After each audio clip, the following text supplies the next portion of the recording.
Hey friends, welcome back. Tonight, we're not chasing kings, battles, or the great sweep of politics. Instead, we're stepping into the quieter corners of history, the parts that are often overlooked, but somehow feel closer to the lives we live. And as always, this isn't a lecture. It's just a gentle walk together through stories, meant to ease your mind and help you rest. So, settle in, maybe dim the lights, make sure you're warm, and let the day soften around you. Let the rhythm of my voice carry you, not with urgency, but like the sound of waves you half hear as you drift towards sleep. Tonight's journey takes us through four very different doors. The first opens into the world of medieval childbirth. Imagine the creak of wooden floors, the hushed voices of women gathered in a small room, the smell of herbs and the weight of prayer. Childbirth then was not a clinical event. It was perilous, sacred, and wrapped in layers of belief and superstition. Then we'll leave those dark chambers and step into the sunlight of the Victorian seaside. Picture striped bathing machines, donkeys on the sand, and families piling off steam trains to see the ocean for the very first time. It was a world of laughter and spectacle, of piers stretching out over the waves, and of a nation discovering leisure in an entirely new way. From there, we'll travel much further, into the traditions of the Apache people. Here, healing was not just medicine. It was song, ritual, and connection with the natural world. It was about restoring balance between body, spirit, and earth. A reminder that care can take forms far older than hospitals, and often far gentler. And finally, we'll close with a subject both intimate and awkward, the medieval wedding night. Yes, even this had its rituals, some solemn, some comical, all reminding us that human love and nervousness are timeless. All of these stories may sound scattered, but they share a thread. They show us how people of the past met life's greatest thresholds: birth, rest, healing, love, with customs that gave meaning, courage, and comfort. And maybe in listening, we find something for ourselves tonight, that across centuries and cultures, people have always longed for safety, for joy, for connection. So, if you're ready, let's begin, not with noise, but with quiet curiosity. Let's open that first door together. What childbirth was like in medieval times. Life and death in the Middle Ages. When we step back into the Middle Ages, it is impossible not to notice how fragile life seemed. The rhythm of existence was different then. Today, most of us are born in hospitals, surrounded by sterile instruments and trained professionals. But in the medieval world, birth was not just a biological event. It was a gamble, a sacred mystery, and often a very dangerous crossing between life and death. Average life expectancy in Europe during these centuries was shockingly low by modern standards, hovering somewhere between 30 and 40 years. That doesn't mean everyone dropped dead at 35. Some lived into old age, but many lives were cut short by disease, famine, accident, and most painfully by childbirth. For women, giving life was often a risk of losing their own. Imagine a small medieval village. The air carries the scent of wood smoke and damp earth. Houses are made of timber and stone, clustered around a church whose bell keeps time for daily life. In this world, childbirth was a constant presence. Families were large, partly because many children did not survive infancy. A woman might expect to be pregnant a dozen times in her life, though only half of her children might live beyond their 5th birthday. For men, war and work were the constant threats. For women, it was childbirth. Each pregnancy was a question mark. Would she survive? Would the child live? Or would both be lost? The uncertainty created a culture steeped in prayer, ritual, and community care. Religion shaped almost every aspect of life, and childbirth was no exception. In Catholic Europe, Saint Margaret of Antioch was especially revered as the patron saint of childbirth. Women in labor often clutched small relics or recited prayers asking her to intercede. Priests might bless a woman before she entered the birthing chamber, and families would light candles, hoping to invite divine protection into the home. But these practices were not only about faith, they were about fear. People understood, in their own way, the dangers involved.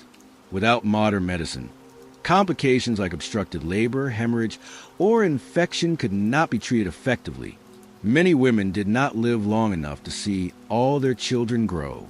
Husbands remarried quickly, not because love was shallow, but because survival demanded it. A household needed a mother to keep children alive. Childbirth also carried a weight of responsibility. In the medieval imagination, it was tied to the continuation of family lines, inheritance, and even salvation. For noble women, the stakes were even higher. Bearing an heir meant securing a dynasty. Failing to do so could result in annulment, disgrace, or political disaster. For peasant women, each child meant another set of hands to work the fields, but also another mouth to feed. In every case, childbirth was never a private matter. It was deeply social and deeply consequential. And yet, alongside all this danger, there was resilience.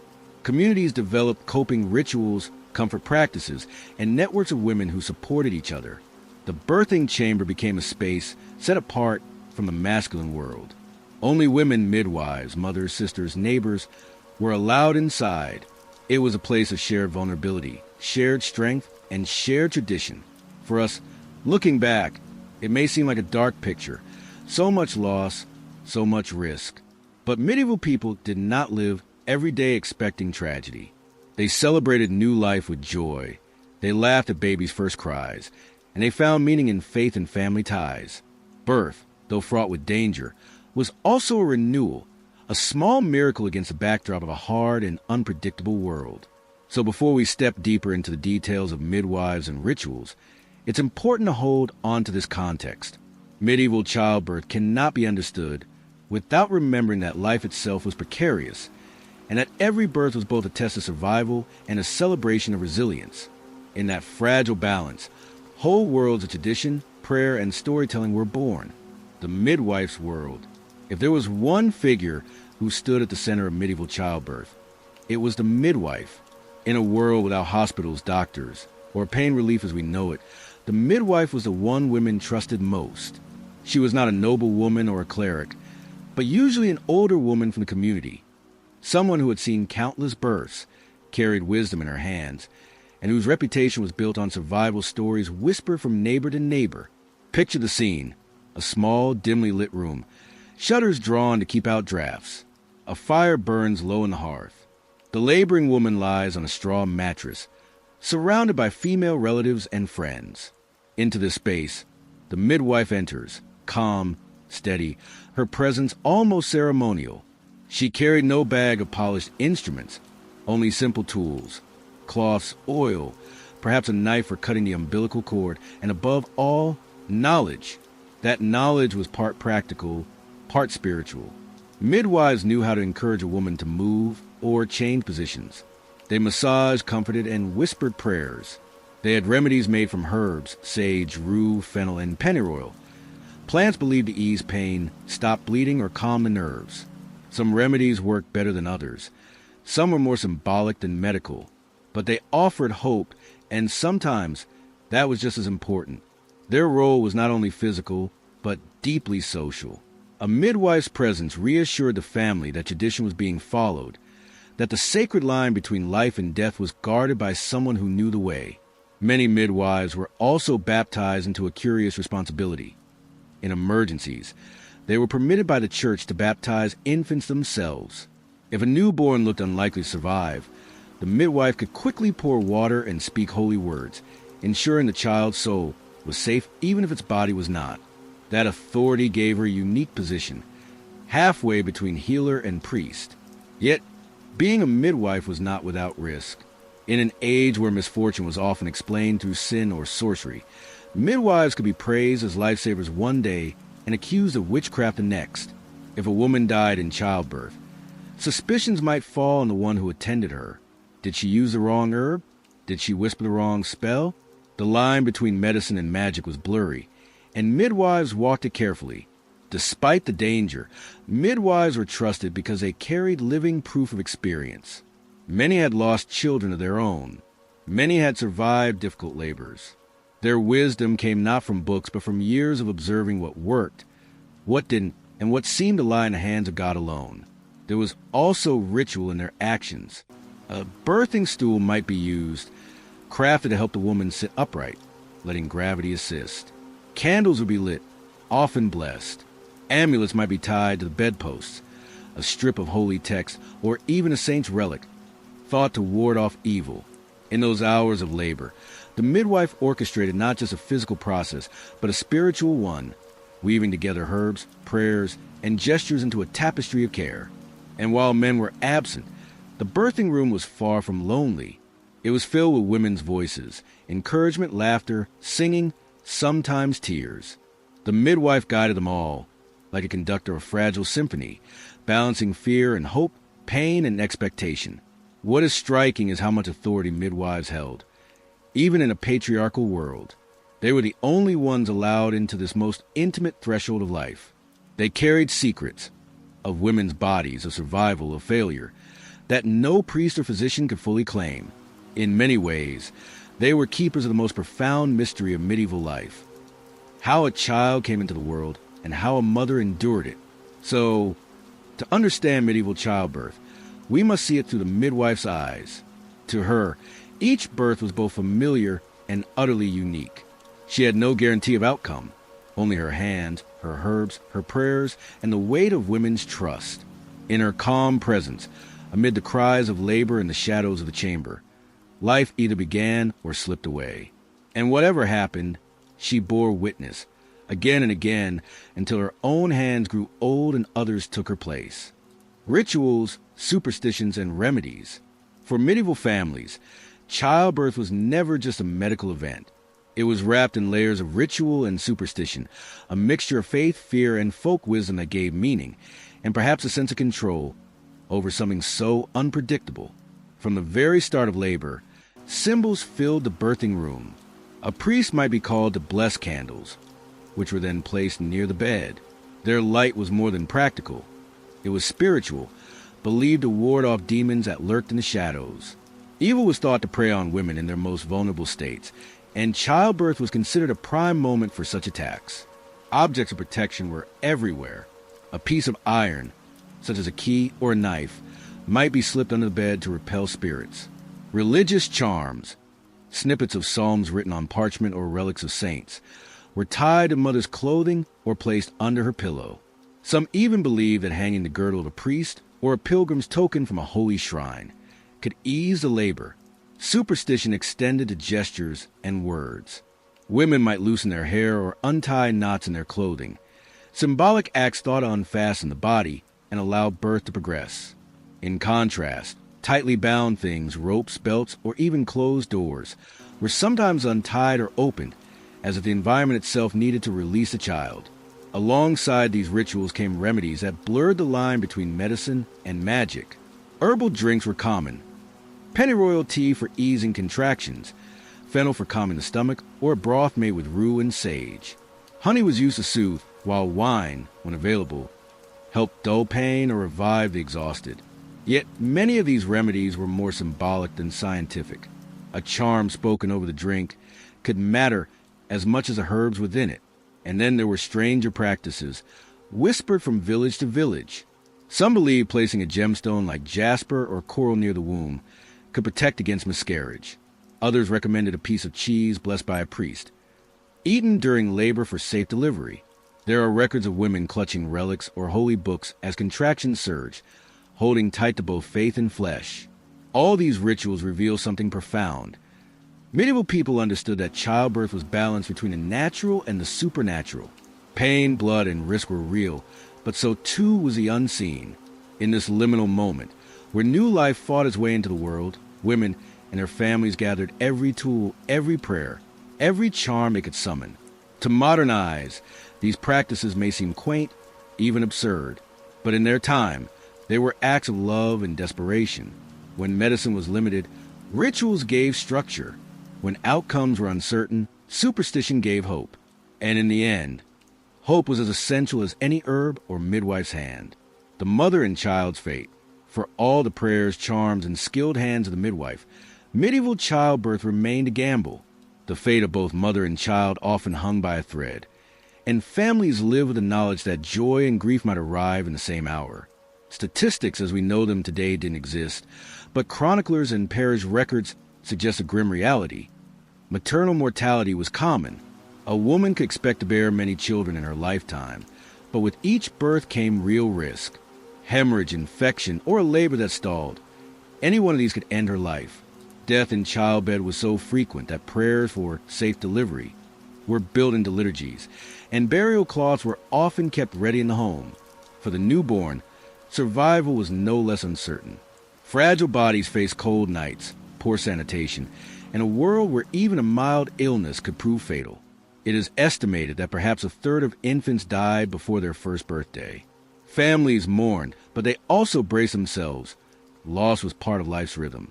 And yet, against this harsh backdrop, the arrival of a living child was cause for profound celebration. Baptism usually followed swiftly, often within a day or two, not just for spiritual protection, but because the family knew the window of survival was narrow.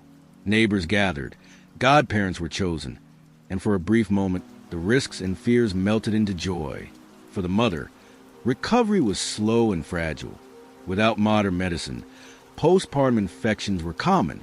Still, communities rallied around her. Women brought food, cared for older children, and filled the household with warmth. In some regions, there were rituals of churching, where the mother returned to the church weeks later to give thanks for her survival, a ceremony that marked her re-entry into community life.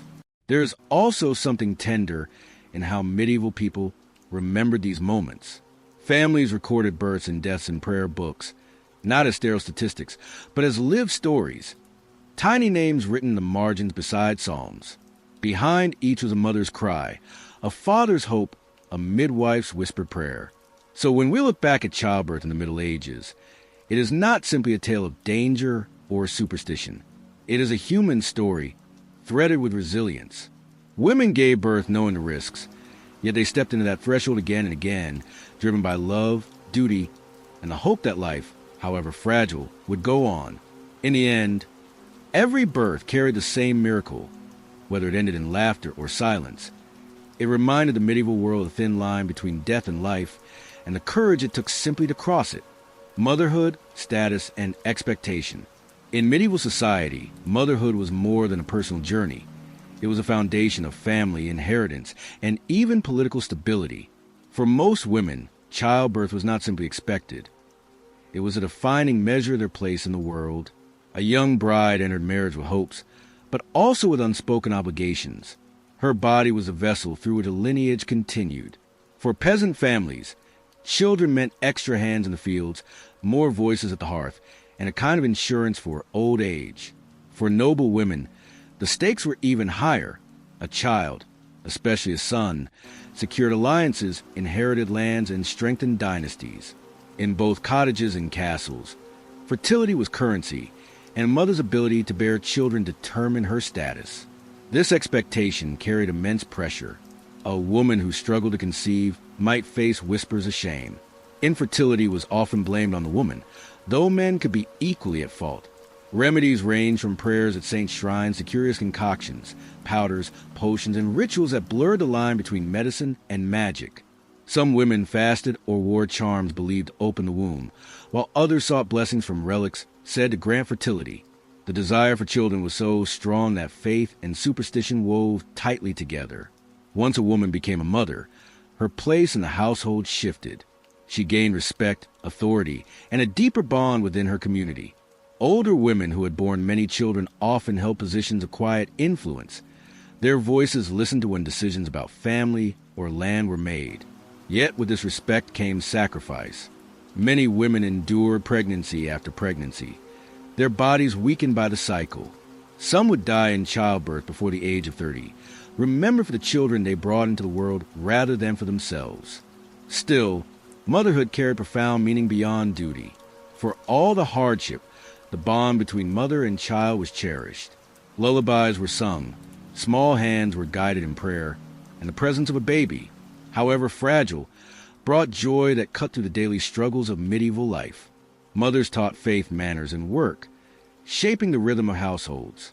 In noble courts, women oversaw tutors and nurses, yet still played a central role in raising children to carry forward their family's name. Religion, too, framed expectations. The Virgin Mary was a supreme model of motherhood, pure, devoted, and endlessly compassionate.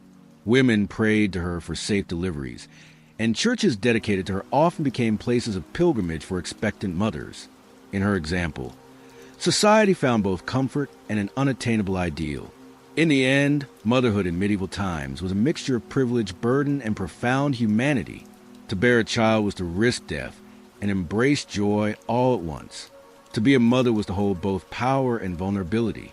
And across villages and kingdoms, women carried this role with courage, shaping the heartbeat of medieval life not through titles or wealth, but through the children they brought into the world.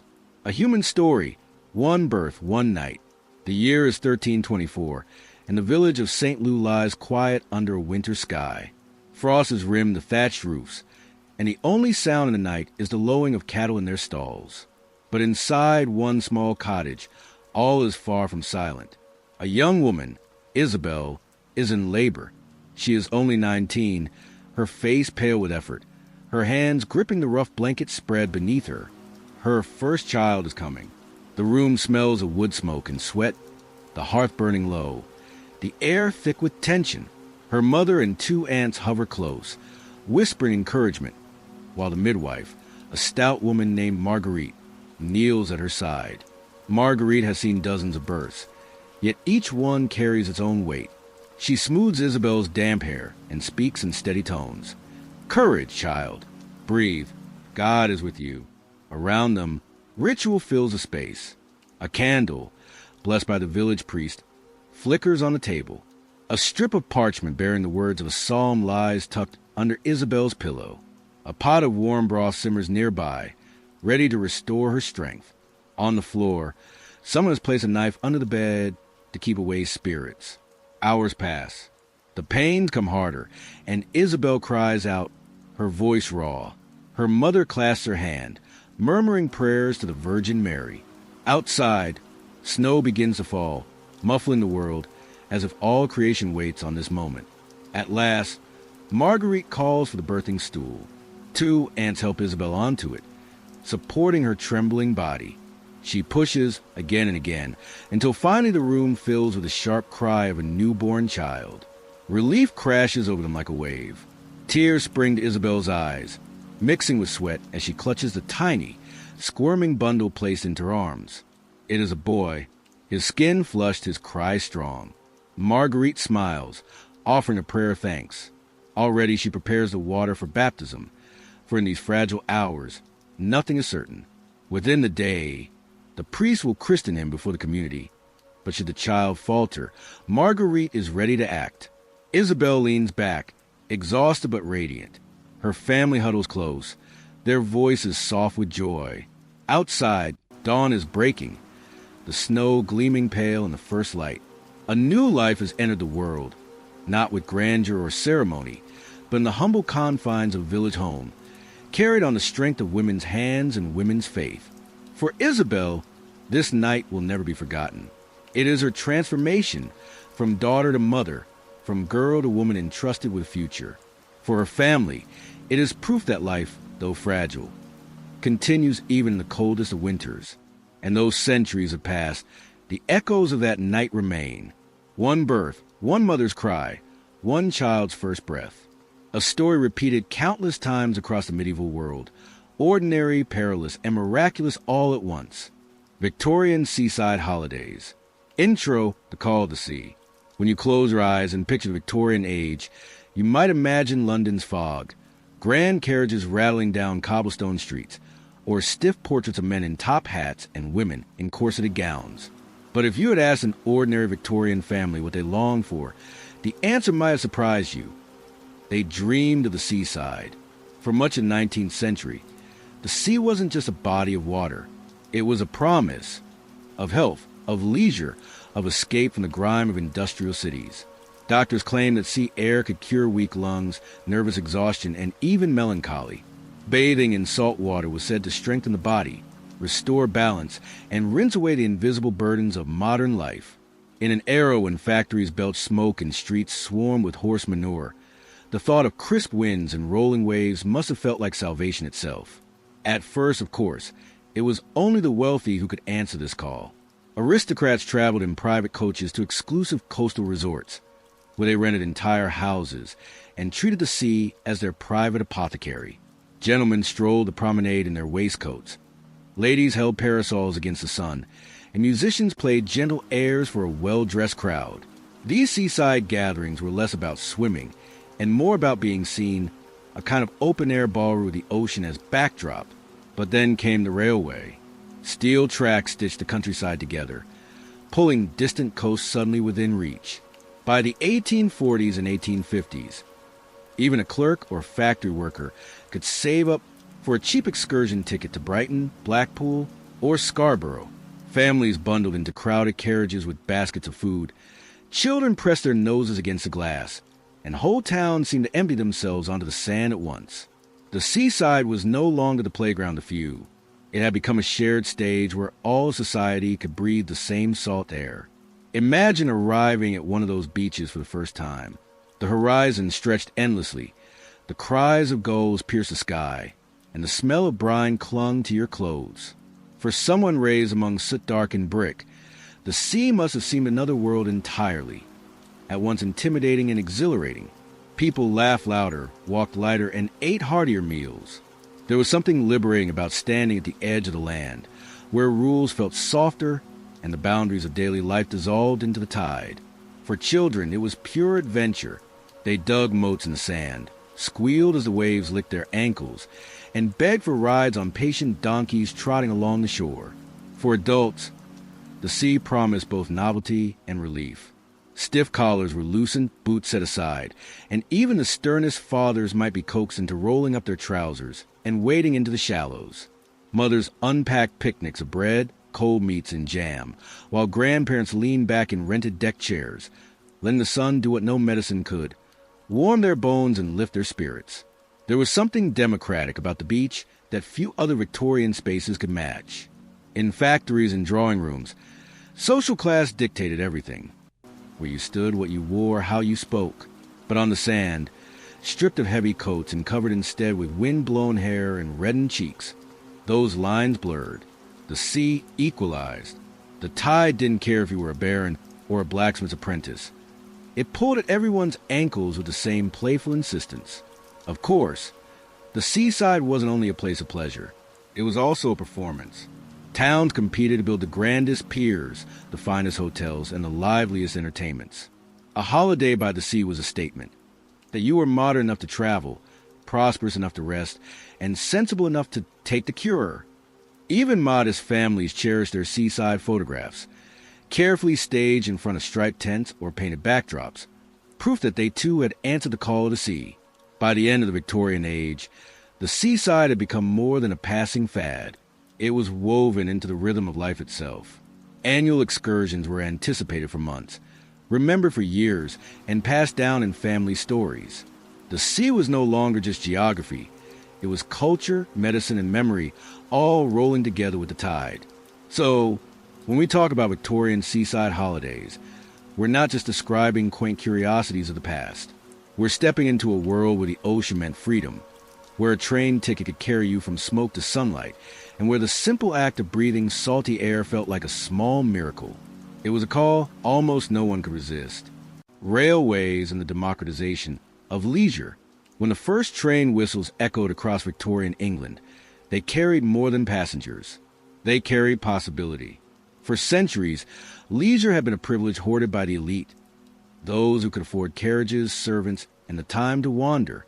But with the rise of the railway in the 1830s and 1840s, the world of holidays began to open its gates to everyone. And nowhere was this transformation felt more vividly than on the path to the seaside. Before railways, a trip to the coast was expensive and exhausting. Families from inland towns might never see the sea in their lifetime. The journey could take days, rattling over rough roads, stopping at crowded inns, and draining a family savings. For most, the sea was a distant idea, something read about in books or described in sailors' tales. The ocean was myth, not memory. But the iron rails changed everything. Suddenly, Londoners could reach Brighton in a matter of hours, not days. Industrial workers in Manchester could ride down to Blackpool on excursion trains designed to carry hundreds at once. These journeys weren't glamorous. Carriages were often crowded, noisy, and uncomfortably hot. But they were accessible, and accessibility was the revolution. The numbers tell the story. In 1841, the travel pioneer Thomas Cook organized his first railway excursion, a group of temperance supporters traveling from Leicester to Loughborough. It was only a short ride, but it set the stage for something far greater. By the 1850s, excursion trains were roaring toward the coast, carrying thousands of men, women, and children who had never before seen the sea. What had once been the domain of dukes and duchesses was now, astonishingly, within reach of clerks, weavers, and coal miners. Imagine the feeling of those first working-class families stepping off the train, the salt wind rushing into their faces, the cries of gulls overhead, and the endless expanse of water before them. For many, it must have been overwhelming. The sea wasn't just a holiday destination, it was a revelation. To stand on the sand, to watch waves crash endlessly against the shore, was to glimpse something bigger than the smoke-stained skies of the city. It was to remember that life could stretch beyond the mill, the factory, the office.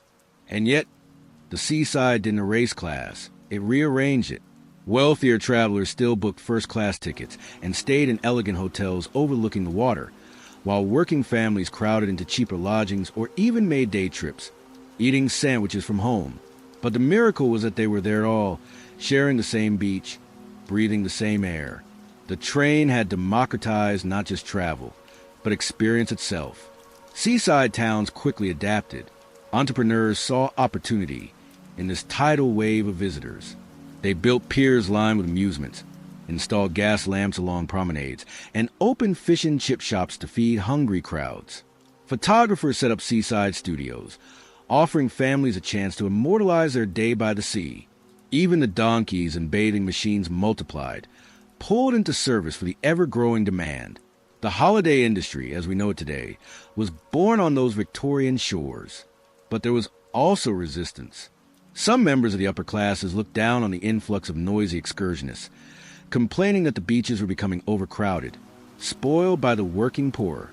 Yet the tide could not be turned back. The railway was unstoppable, and with it came a new kind of social mixing. For the first time, leisure was not a sign of status, but an experience that crossed class lines. The press noticed, too. Newspapers reported on the railway mania that sent masses surging toward the coast each summer. Satirical cartoons depicted crowds of holidaymakers tumbling out of train carriages, while moralists fretted about the dangers of unregulated fun. But for most Victorians, the seaside was less a threat than a joy, a release from the relentless pace of industrial life. What makes this moment so remarkable, looking back, is how ordinary people claimed leisure as their own. They weren't passive spectators of elite culture. They were active creators of a new one. They invented rituals of the seaside holiday, eating winkles with pins, walking barefoot in the surf, and buying gaudy souvenirs to take home. The train didn't just bring them to the sea. It gave them a chance to make the sea part of their identity. By the late 19th century, the seaside had become a national obsession. Excursion trains thundered daily during summer months, carrying millions across the rails. Entire industries thrived because of these journeys, from railway catering services to boarding house landladies. And behind it all was a quiet but profound shift. The belief that leisure was not a luxury for few, but a right for the many. So, when we think of Victorian seaside holidays, we must remember the railway not just as a machine, but as a promise. It promised escape, equality, and memory. It promised that even the humblest worker could claim a day of salt air, a dip in the waves, and a story to tell when they returned to the smoky streets of home. Bathing machines and modesty. If there's one image that captures a peculiar charm of Victorian seaside holidays, it is the bathing machine, a small wooden hut on wheels, looking half like a shepherd's wagon and half like a child's playhouse, trundled down into the waves by a horse. To modern eyes, it seems comical, even absurd. But for Victorians, these rolling boxes were essential, the guardians of modesty in a society that valued propriety above all else, even on the beach. For much of the 19th century, it was considered scandalous for men and women to be seen bathing together.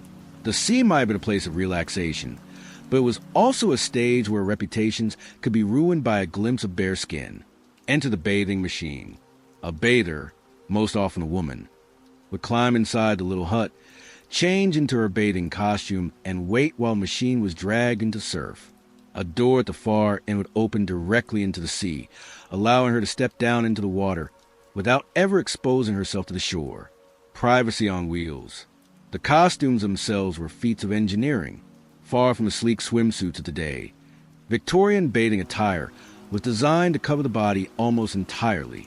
Women wore knee-length dresses made of wool or heavy cotton, with puff sleeves and high collars. Bloomers underneath protected against accidental exposure, while caps and bonnets shielded hair from the salt water. Some even wore stockings and shoes into the surf. The result was a bathing outfit that was more burdensome than liberating, clinging heavily once soaked, dragging against every movement. But modesty was preserved, and that was a greater good. Men, too, had their own rules.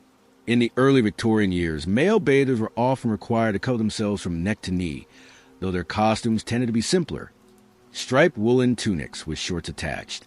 Over time, restrictions loosened for men much more quickly than for women, a fact that did not go unnoticed by critics of Victorian double standards.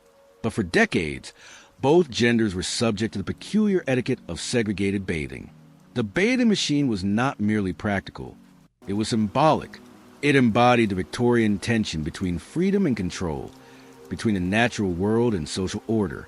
The sea invited abandon, yet society demanded restraint. Even here in the waves, the rituals of modesty had to be upheld.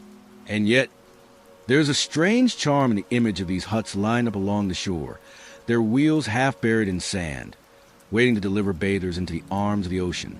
Of course, not everyone obeyed the rules. Young men, emboldened by holiday spirits, sometimes abandoned modesty altogether, splashing about in nothing more than undergarments or less. Newspaper columns periodically scolded such behavior, lamenting the decline of public morals. In some towns, bathing inspectors patrolled the beaches, ready to enforce propriety with stern warnings or fines. The Seaside may have felt like a place of freedom, but it was never free from supervision. Despite the restrictions, or perhaps because of them, bathing became a cherished ritual of the Victorian holiday. Families would laugh as the bathing machines bumped over the sand, children squealing as they dipped their toes in icy water, mothers clutching ropes tied to their younger children to prevent accidents. There was joy in the sheer novelty of it all, in the mingling of sea spray, horse hooves, and human laughter. The beach was alive, even if it was bound by rules. Entrepreneurs were quick to capitalize. Bathing machine operators charged fees for their services, while vendors nearby sold towels, hot drinks, and snacks to chilly bathers.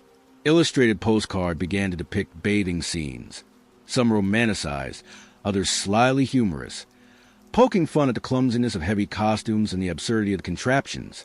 For many Victorians, these images became the souvenirs of summer, carried home alongside seashells and sand-filled bottles. As the century wore on, attitudes toward bathing began to shift. By the 1890s, mixed bathing, men and women entering the water together, was becoming more common, particularly in progressive seaside resorts. Bathing machines gradually fell out of use, replaced by beach huts or simple changing tents. Costumes, too, began to shrink, fabrics becoming lighter and designs more practical. The age of the bathing machine was drawing to a close. But for much of the Victorian era, they reigned supreme. They gave shape to the seaside experience, turning a potentially scandalous act into a socially acceptable one. And in doing so, they left behind more than quaint photographs. They left a lesson in how societies negotiate between desire and decorum, between the pull of nature and the pressure of culture. Today, a few restored bathing machines can still be found on English beaches, relics of an era when even the sea had to bow to propriety. They stand as both curiosities and reminders that the past was not just about invention and progress, but also about the extraordinary lengths people went to preserve a sense of order. So, next time you see an old photograph of a Victorian bather stepping gingerly from a wooden hut into the waves, remember, for them, this was more than a swim. It was a performance, an act of balance between liberation and restraint, played out on the edge of the sea. Sands, donkeys, and entertainment. If the railways brought Victorians to the sea, and bathing machines defined their rituals in the water, then the sands themselves were where the seaside truly came alive. For most families, a trip to the beach was not about swimming at all. It was about everything else. The warm stretch of sand became a carnival ground, a playground, and sometimes even a theater, filled with sights, sounds, and flavors that made the seaside unlike any other holiday destination. One of the first things a visitor might notice were the donkeys. Yes, donkeys, lined up patiently along the beach, saddled and ready to carry children, and occasionally adults, on a slow, steady trot across the sand. Donkey ride became a quintessential part of the Victorian seaside experience, immortalized in postcards and paintings. For children who had never seen a farm animal up close, the ride was a thrill. For parents, it was a chance to sit back in a deck chair, sip tea from a flask, and watch their little ones wobble along with squeals of delight. The donkeys themselves became minor celebrities, often given names, decorated with ribbons, and known to generations of holidaymakers. But the entertainment didn't stop there. Bands played on wooden pavilions or makeshift stages, sending brassy marches and waltzes drifting across the tide. Street performers juggled, danced, or staged comic skits, their jokes punctuated by the laughter of children and the occasional groan of disapproval from stern moralists. Punch and Judy shows, those raucous puppet plays featuring squabbling characters and slapstick violence, were especially popular, drawing crowds who delighted in the noisy chaos. The sands also offered more modest amusements. Children dug elaborate sand castles, complete with moats filled by eager fathers hauling buckets of seawater. Families picnicked on blankets, sharing cold meats, bread, and perhaps a slice of cake saved from the journey. Vendors wandered the beach selling sticky sweets, gingerbread, and sticks of brightly striped rock candy, their cries blending with the shrieks of gulls overhead. It is easy to forget that the seaside was also a sensory experience. The mingled smells of salt air, fried fish, horse manure, and sweet confections created an atmosphere that was at once overwhelming and oddly comforting. The sounds of brass bands, crashing waves, children's laughter, and hawkers' calls formed a kind of seaside symphony. For many Victorians, the memory of these sounds and smells stayed with them long after they returned to the smoke and grime of inland cities. Another curious feature of Victorian beaches was the presence of sand artists. These were men, often out-of-work laborers, who carved elaborate sculptures or portraits into the damp sand, sometimes using simple tools, sometimes only their hands. Crowds would gather to admire a likeness of Queen Victoria or a biblical scene taking shape on the beach, and coins would be dropped in gratitude. The art, of course, was fleeting. One tide would wash it all away. But that was part of its charm. Evenings brought their own delights. Lanterns flickered along the promenades, casting soft light on strolling couples and families. Bands continued to play, now offering slower, romantic tunes. Fireworks were sometimes launched over the water, their reflections shimmering across the waves. For young sweethearts, the seaside provided a rare moment of privacy away from watchful eyes. For older couples, it was a chance to remember the pleasures of leisure, hand in hand, with the sea as witness. Of course, not all entertainments were wholesome. Gambling stalls, fortune tellers, and sideshows tempted those eager for thrills. Some towns even boasted small fairgrounds with spinning rides or shooting galleries. While moralists fretted about the dangers of idleness and frivolity, most families embraced the seaside as a temporary suspension of everyday rules, a space where joy was permitted, even encouraged. What is striking, looking back, is how these amusements transformed the beach into something more than a natural landscape. The sands became a stage for human activity, a canvas for play, creativity, and even rebellion against the grind of industrial life. The sea might have offered health and fresh air, but the sand offered something equally important: delight. For many working-class families, the memory of donkey rides, puppet shows, and sticky sweets was as precious as the view of the waves. The seaside wasn't just about nature. It was about community, laughter, and the brief chance to live differently. In that sense, the sands of Victorian England were not only playgrounds, but also sanctuaries, places where life would be lighter, brighter, and freer, if only for a few days each summer. Health, fashion, and the seaside identity. For the Victorians, the seaside was never just about fun.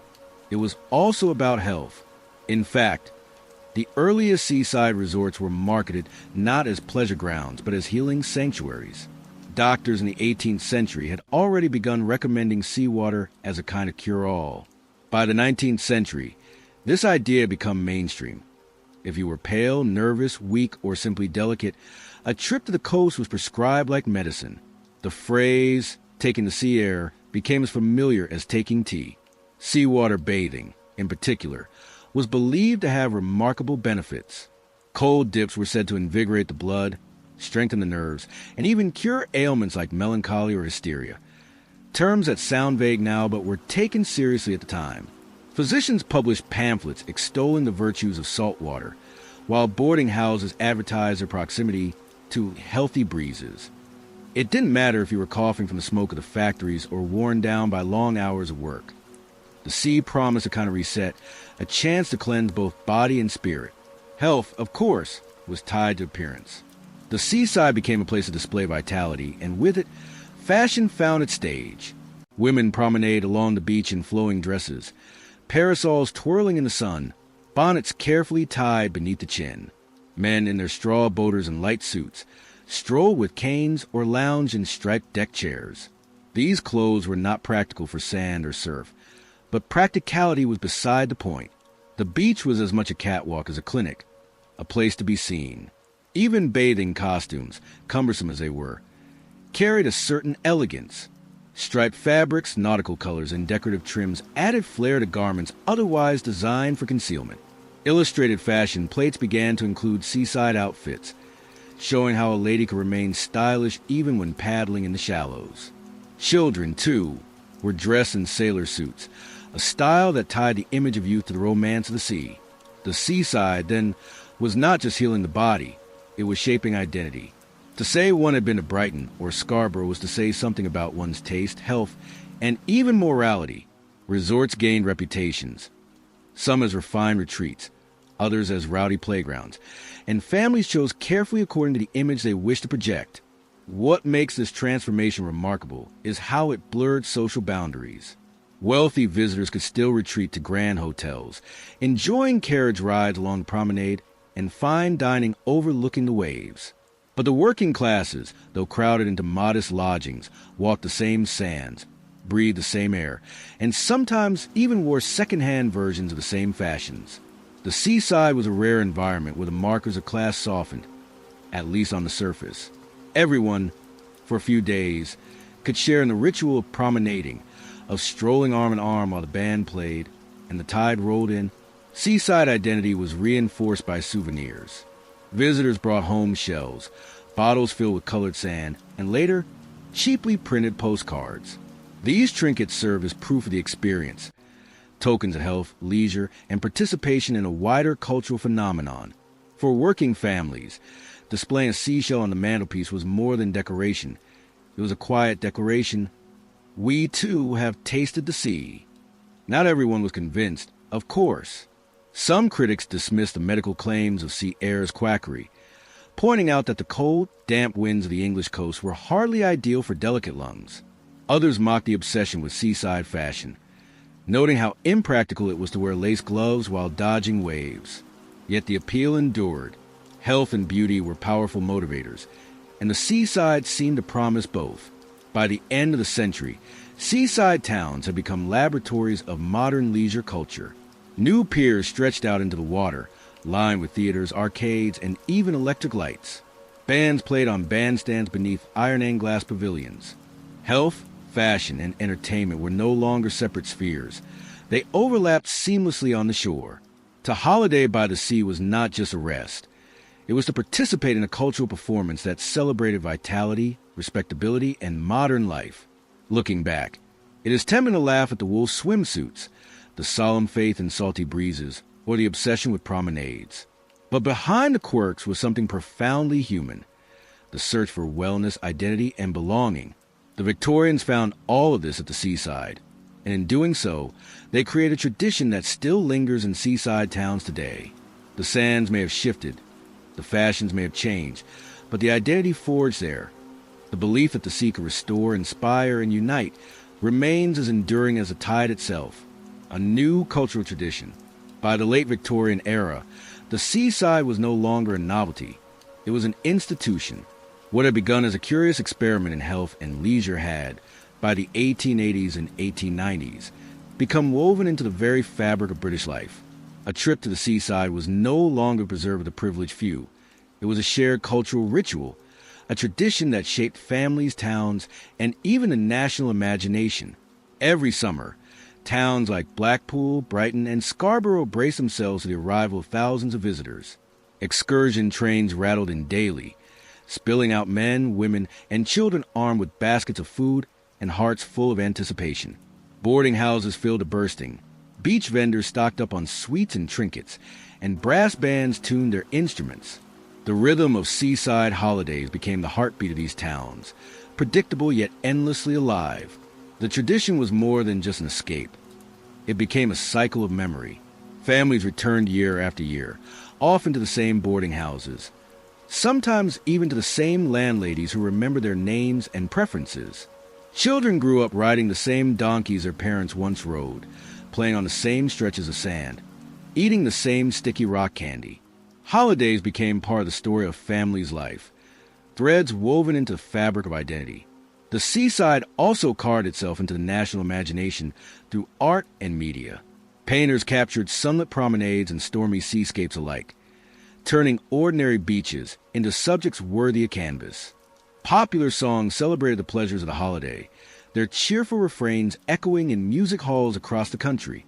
Postcard, mass-produced and brightly colored, carried images of piers, beaches, and donkey rides into homes far from the coast.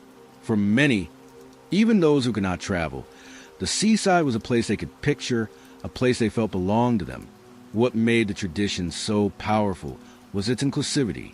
In an age defined by class divides, the seaside offered rare moments of overlap. Rich and poor did not mix equally, of course. The first-class hotels were never confused with cheap boarding houses, but they did share the same sands, the same air, the same waves.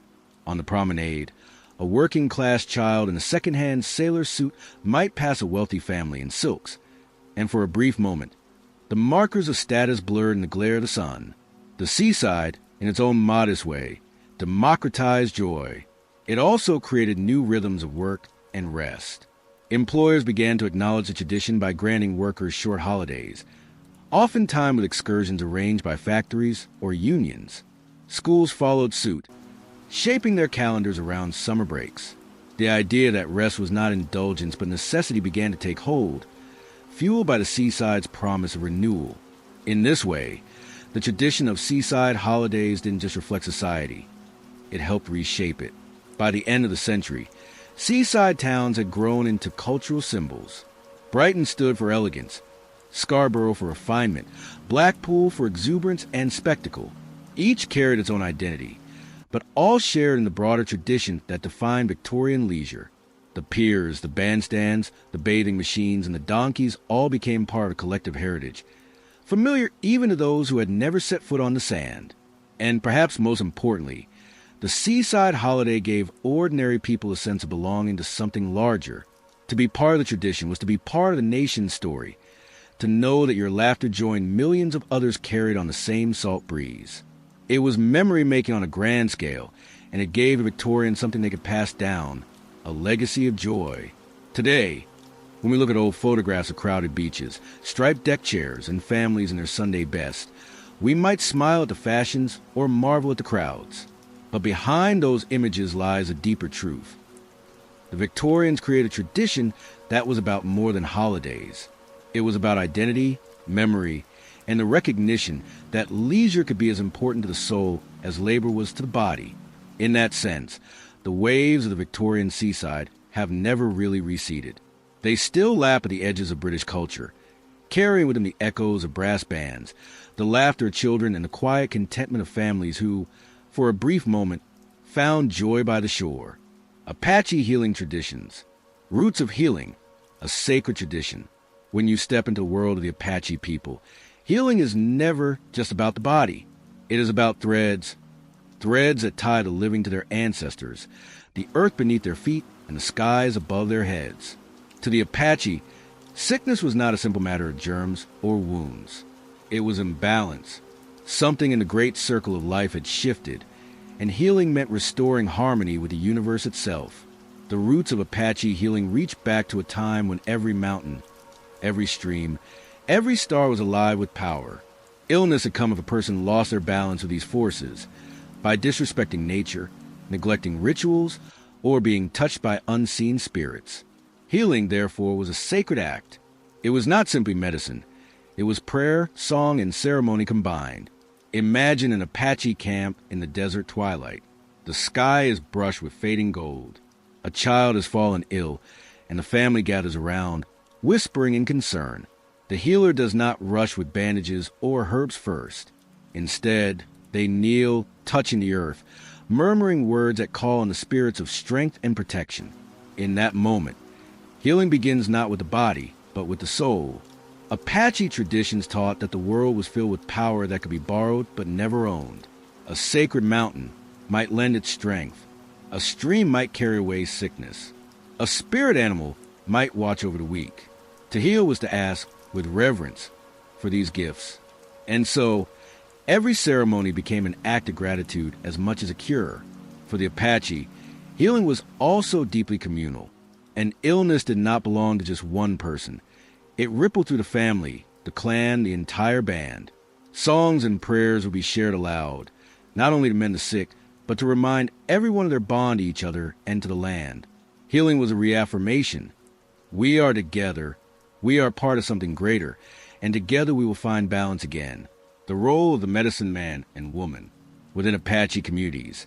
Healers stood in a place both ordinary and extraordinary. They were hunters, gatherers, parents, friends. But when called upon, they became bridges between the human world and the sacred. To be a medicine man or woman was not a profession. It was a calling, one carried with humility and weight. Unlike the rigid hierarchies of European doctors, Apache healers were chosen through vision, signs, or inherited wisdom. A child who dreamt of animals speaking, or who showed an unusual sensitivity to the rhythms of nature, might be guided toward this path. Training was long, sometimes lasting years, and required patience more than ambition. Knowledge of plants, songs, and rituals was passed down like threads in a tapestry, carefully woven until a student could carry it alone. But healing was never just about memorizing chants or learning which root cured which sickness. The healer was expected to embody balance in their own life. To lose control, to act selfishly, or to forget reverence in the natural world was to lose the trust of the spirits, and with it, the power to heal. A healer's strength came as much from character as from skill. Imagine the scene. A woman in her 50s, known for her calm presence, sits quietly as families approach her with their troubles. She does not rush to promise cures. Instead, she listens, observes, waits for the right moment. Her power is not in commanding, but in aligning herself with forces larger than herself. When she sings, it is said her voice carries not only across the desert wind, but into the ears of the spirits themselves. These medicine men and women were not wealthy, nor did they wield political power in the sense that kings or chiefs did. Their influence was quieter, yet profound. In times of illness, drought, or uncertainty, it was their wisdom the people turned to. They carried the stories of past, the rituals that connected one generation to the next, and the assurance that even in suffering, balance could be restored. In this way, the healer was both guardian and guide. Their role was not only to mend bodies, but to remind the community of its place in the vast, breathing web of existence. Rituals, chants, and ceremonial healing. If the healer was a bridge, then rituals and chants were the pathways across. For the Apache, healing could not be separated from ceremony. Words, sounds, and movements carried power, the kind of power that could shift unseen forces and bring a soul back into balance. At the heart of many ceremonies was the chant. These were not improvised songs, but carefully preserved verses, sometimes hundreds of lines long, passed down with precision. Each word mattered. Each rhythm carried meaning. The healer might sing for hours, accompanied by a rattle or drum, while the patient lay surrounded by family. The chant was both medicine and map, guiding the sick person out of darkness and back toward harmony. Ceremonies often lasted through the night. Picture a circle of people under starlight, firelight flickering against the desert sands. The healer sings while others join softly, their voices weaving together like threads of a single cloth. The sound rises and falls, echoing the cycles of breath, the beating of the heart, the eternal rhythms of the earth itself. To the Apache, This was healing in motion, sound reshaping the spirit. Alongside chants came ritual gestures, sprinkling pollen, painting symbols with clay, circling the fire in deliberate steps. Each movement was layered with meaning, echoing the larger order of the cosmos. Even herbs and plants, when given, were not mere remedies. They were blessed, prayed over, placed within the ritual, so that their healing was spiritual as well as physical. Importantly, ceremonies were not private acts between healer and patient alone. They involved the community. A mother's illness might bring the whole family, cousins, uncles, and elders into circle. Healing was shared. Strength was pooled. Each voice added weight to the chant.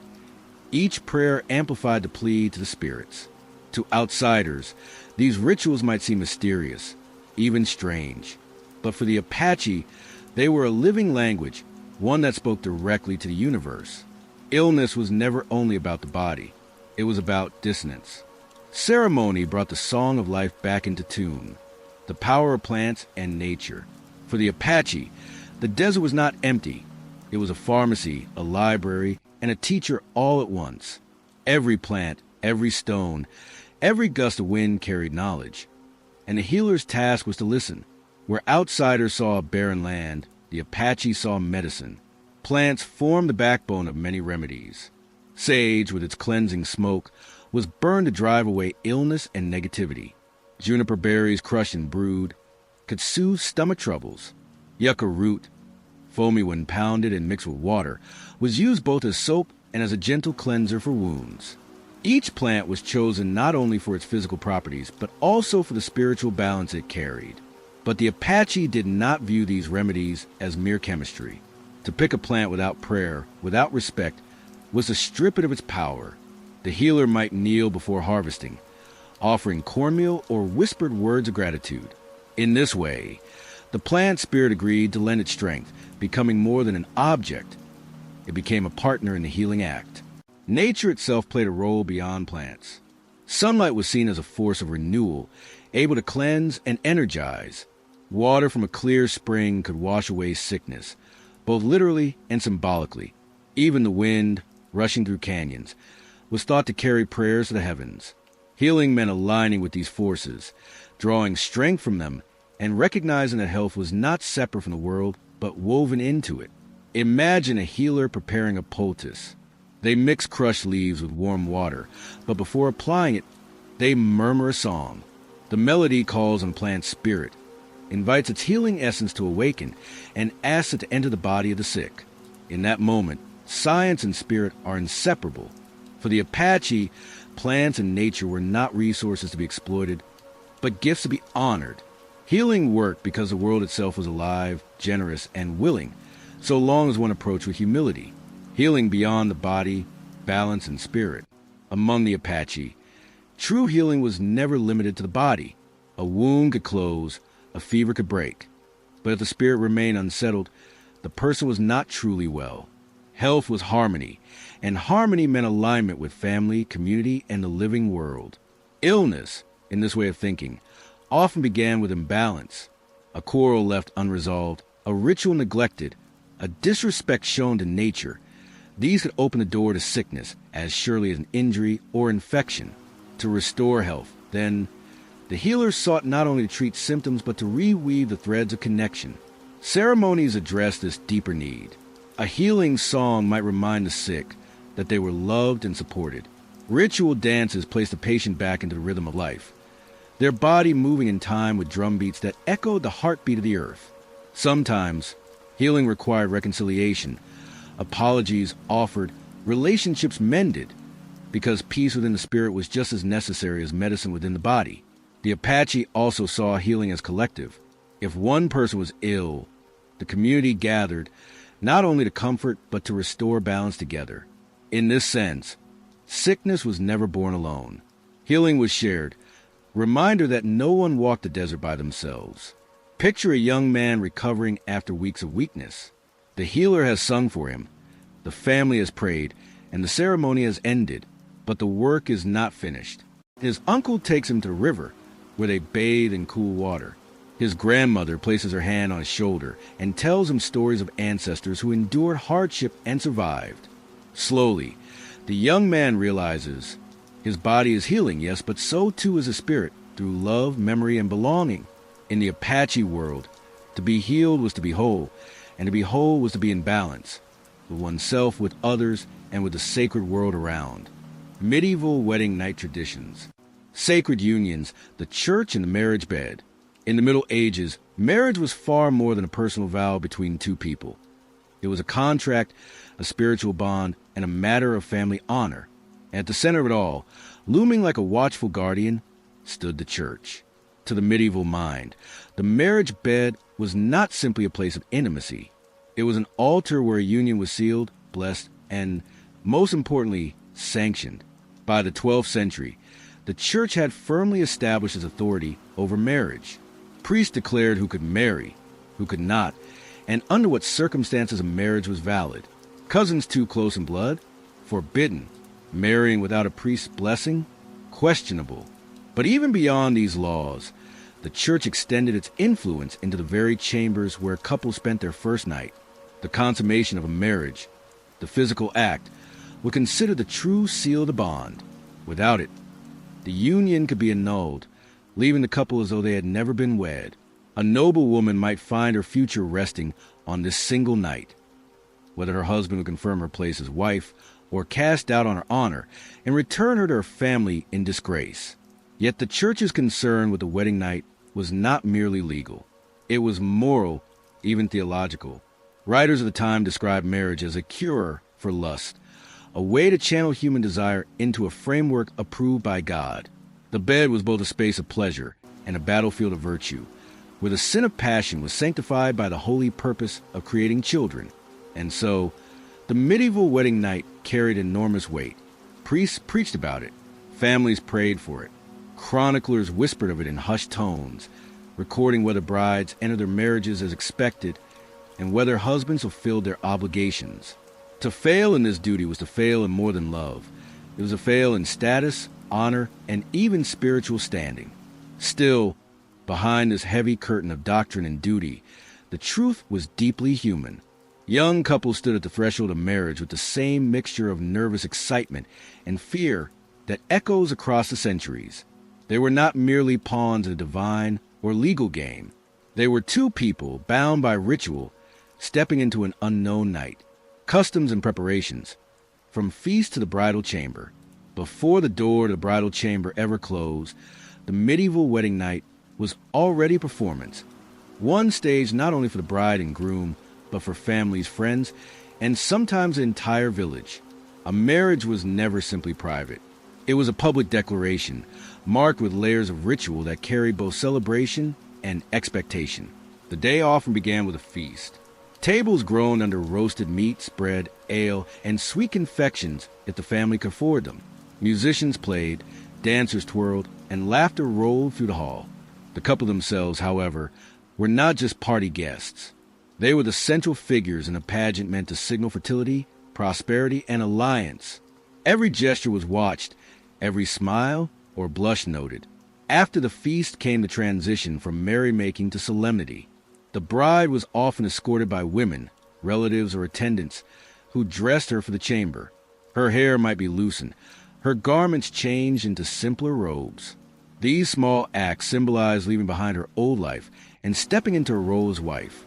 The groom, meanwhile, was toasted by friends. Sometimes teased with bawdy jokes meant to both encourage and embarrass. In noble households, the preparations could be even more elaborate. Some traditions required a priest or family elder to bless the marriage bed with prayers or holy water. In rare cases, witnesses might even accompany the couple to the threshold, ensuring that the union was properly begun. Privacy, as we know it today, was a foreign concept. The night belonged to more than the two in the chamber. It belonged to the entire alliance their marriage represented. For common folk, the customs were simpler but no less symbolic. A small procession might lead the couple from feast to chamber, with songs or chants of fertility. Neighbors might leave gifts at the door, bread, salt, or herbs, tokens of prosperity and protection. Sometimes, the couple would drink a special ale together, believed to strengthen their bond and bless the night. And when the door finally closed, the couple stood alone at last. Yet even then, the weight of what had come before lingered. The food, the laughter, the songs, the blessings, all pressing around them, as though the whole community was present in that single room. The medieval wedding night was therefore not just an intimate beginning, but a social performance, one in which private desire and public duty blurred together. The chamber door closed on two people, but outside, an entire world held its breath. Superstitions and symbolism, rituals of fertility and fortune. In the medieval imagination, the wedding night was never left to chance.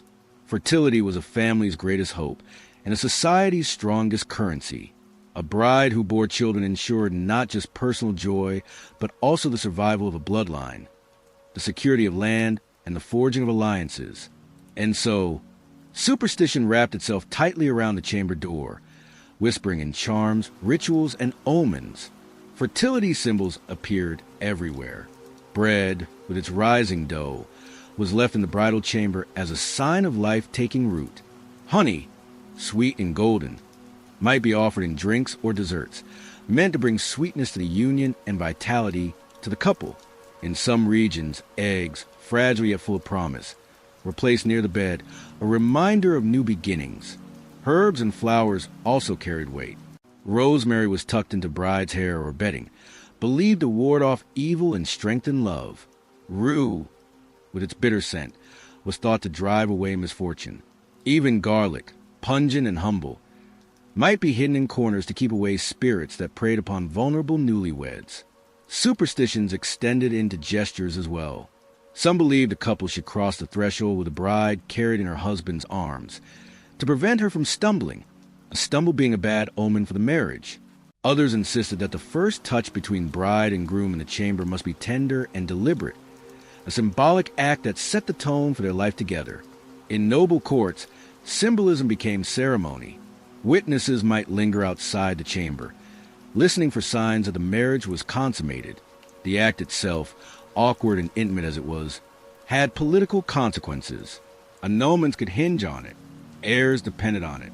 Dynasties rose and fell upon whether two young people, surrounded by centuries of expectation, succeeded in a single night. But for ordinary folk, superstition served a softer purpose. It was a way of easing fear, of surrounding a moment of great vulnerability with layers of meaning. Imagine a young bride clutching a sprig of rosemary, her mother whispering blessings into her ear, her friends singing a bawdy song outside the door. All these gestures worked together to remind her she was not alone. She carried with her the hopes of family, the wisdom of tradition, and the protection of unseen forces. The medieval wedding night was therefore never just about passion. It was a ritual of continuity, a carefully woven tapestry of belief that bound two people not only to each other, but to the long chain of lives before and after them. Behind closed doors, reality versus expectation. If medieval culture piled expectation upon the wedding night, reality often proved far more complicated. Songs, stories, and sermons painted the night as a seamless bridge between ceremony and family life. But behind closed doors, the truth was usually quieter, clumsier, and more human.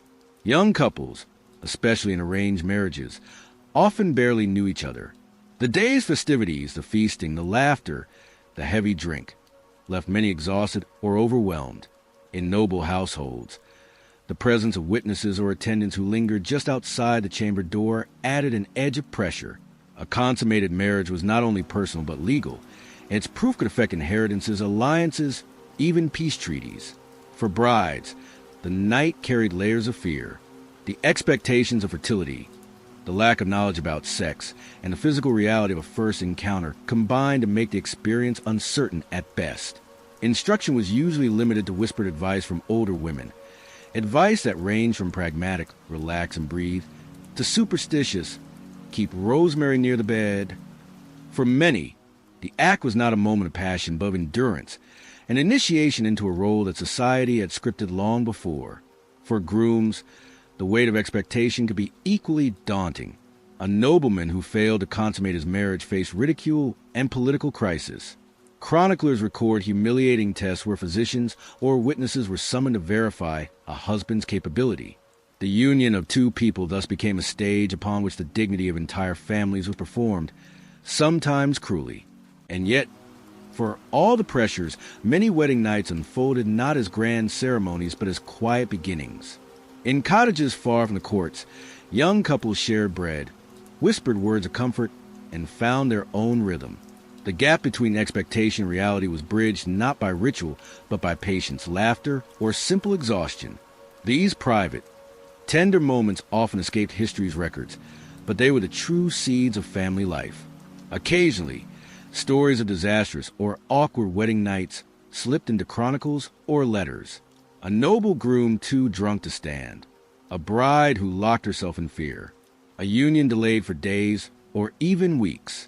Such tales remind us that, despite the weight of tradition, medieval people remained utterly human, subject to nerves, hesitation, and the unpredictable humor of life. In the end, the medieval wedding night was less a single defining moment than a threshold.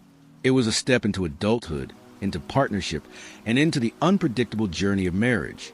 Whether cloaked in superstition, weighed down by expectation, or softened by love, it marked the beginning of something larger than the night itself, the weaving together two lives, however imperfectly, into the great fabric of family and history. And so, as we close our journey tonight, let's pause and reflect. From the hushed and perilous chambers of medieval childbirth, to the salt air of Victorian seaside holidays, from the sacred fires of Apache healing, to the whispered anxieties of medieval wedding night, history has shown us not only customs and rituals, but the very heartbeat of humanity. Across centuries and continents, people have always carried the same mixture of hope and fear, duty and desire, pain and comfort. A medieval mother clutching her newborn, a Victorian child running toward the waves, an Apache healer chanting under the stars, a young couple nervously stepping across the threshold of their wedding chamber. All are threads in the same tapestry. They remind us that history is not just kings and wars, but ordinary lives filled with longing, struggle, and tenderness. If these stories have brought you calm, perhaps even a little wonder before sleep, I invite you to stay with me on this journey. Subscribe if you'd like to return each week for new tales, sometimes tender, sometimes strange, always human. And as you rest tonight, may the echoes of these voices remind you that you are part of this long, unbroken chain of stories, stretching back through time. So close your eyes, take a deep breath, and let history keep watch as you drift into sleep. Until next time, good night.